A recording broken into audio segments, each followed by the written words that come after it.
Hi everyone, welcome back to Wrestling Fun with Father and Son. I'm Father Matt and this is Son. Hi. And this is our Out of the Blue Smackdown review for the 7th of the 2nd, 2020. First of all, a couple of quick things. If you hear some sort of noise in the background, my neighbours are doing a bit of DIY, but we can't really help that. So we'll just have to try and ignore that. Secondly, I have to make an apology, we didn't do a Raw review, just because basically I didn't think there was that much to go through.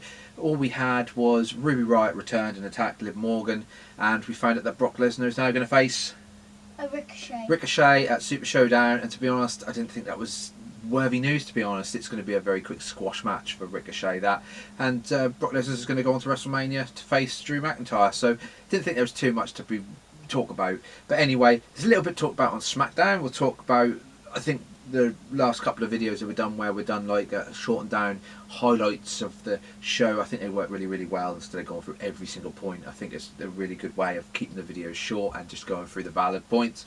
Basically, Corbin obviously last week he had dog food dumped on him, and this week he wasn't very happy. He went into the promotional truck where they were showing sort of videos and stuff like that.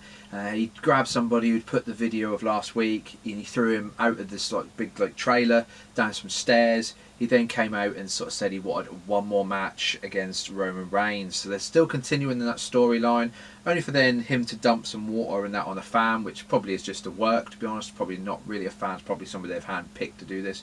Only for then Roman Reigns to come out and attack Corbin and say, yep, we'll have one more match, but it will be A steel cage. a steel cage.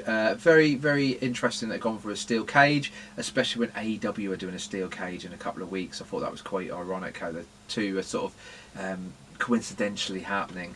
Yeah, we had Goldberg. Goldberg returned, but he didn't really return. He was sort of like in a backstage or at his home interview where they were saying, who is next? And he then proceeded to name somebody. Who was it? Bray Wyatt. Yeah, Bray Wyatt, The Fiend. The Fiend did a Fireflies Funhouse news sort of thing where he said he accepted. So we're going to have Goldberg versus The Fiend at the Saudi Arabia Super Showdown for the Universal title. And it's also the same logo as last year. Yeah, same look and same sort of style as last year, yeah.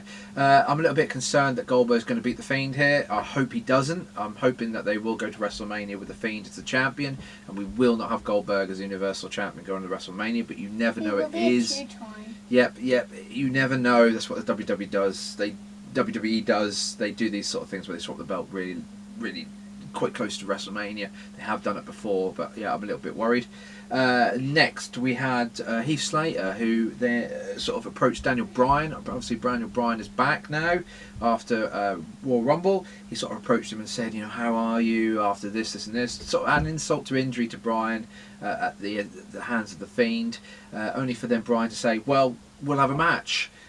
So they had a match, and I put down that Bryan was super aggressive in this match. He was not happy. He was throwing Heath Slater around. He attacked him. There was a very quick win, and then he proceeded to attack him after that win, I think, didn't he?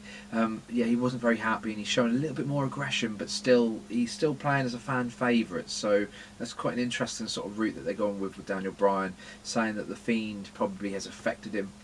And the last valid point was there was a fatal four-way: Alexa Bliss, Naomi, Carmella, and Dana Brooks for #1 contendership against Bayley for that SmackDown Women's Champion. And who won? Carmella. Yep, Carmella. Very interesting that she's now the #1 contender. I thought Naomi might have got it, or they might have put Alexa Bliss. But no, it was Carmella. So I think that's a filler. Carmella has been SmackDown Women's Champion before. Yep, she has. She had the contract, the briefcase, didn't she? And she won it that way. I don't think she's going to beat Bayley. I can't see her beating Bayley.